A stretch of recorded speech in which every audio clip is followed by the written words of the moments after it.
সব মিলিয়ে এইভাবে দিনকাল চলছে। আমি বেশি তেমন কিছু কাজ করতে পারছি না, যার জন্য তোমাদেরকে ব্লগ শেয়ার করতে পারছি না। আরেকবার বলে দিচ্ছি, হ্যালো বন্ধুরা, কেমন আছো তোমরা সবাই? আশা করি সবাই খুব খুব খুব ভালো আছো। আমরা কিন্তু মোটামুটি বেশ ভালো খারাপ মিশিয়ে আছি, কারণ আমি প্রচণ্ড ভাবে ভোগাচ্ছি আর কি, কম বেশি করে ভুগছি। তো যাই হোক, এই দেখো পাখুমের মুখটা দেখো। পাখুমের মুখটা এরকম কেন বলো তো? কারণ পাখুমের একটু ঠান্ডা গরম লেগেছে, ঠান্ডা গরম লেগে একটু জ্বর জ্বর টাইপের এসছে, যার জন্য ওর মুখটা এরকম শুকনো রয়েছে। আর আমার শরীরটা তো কম বেশি ভালো খারাপ মিলিয়ে মিশিয়ে যাচ্ছে। কেন যাচ্ছে? কোনো খারাপ কিছু না, বাট বাদে বলবো। এখন আজকে আমরা খেতে বসেছি এখন দুপুরবেলায়, আর আজকে আমাদের দুপুরের মেনু এই যে, এই দেখো, এরকম সেদ্ধ ভাত, এই যে এটা আমার আছে, এটা পাখুমের আছে, এর মধ্যে গাজর রয়েছে, যে বরবটি রয়েছে, আলু রয়েছে, এটা হলো সেদ্ধ ভাত, গরম গরম সেদ্ধ ভাত। আর এটা হলো বাটার রয়েছে, বাটার দেখতে পাচ্ছ, এই যে বাটার রয়েছে।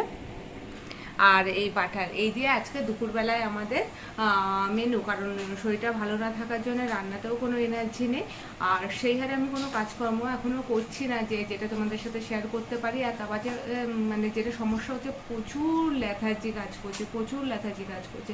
তারপরে পাখুমের তো পড়াশোনার প্রেশার রয়েছে, সামনে ওর এক্সাম রয়েছে।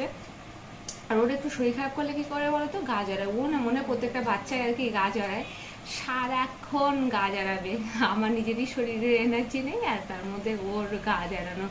তো এইভাবে মোটামুটি দিনকাল যাচ্ছে, যার জন্যে কিন্তু আমি কন্টিনিউ ব্লগ করতে পারছি না, বা তোমাদেরকে ব্লগ শেয়ার করতে পারছি না। যখন মানে একটু মুড হচ্ছে বা ইচ্ছা করছে তখনই করতে পারছি, বা যখন একটু মানে এনার্জি পাচ্ছি আর কি, তখন একটু ব্লগ করতে পারছি। তো তোমরা কেউ কিছু প্লিজ মনে করো না। আর আই থিঙ্ক তোমরা কিছু কিছু গেস করতে পারছো যে আমার শরীরটা কেন কম বেশি খারাপ করছে।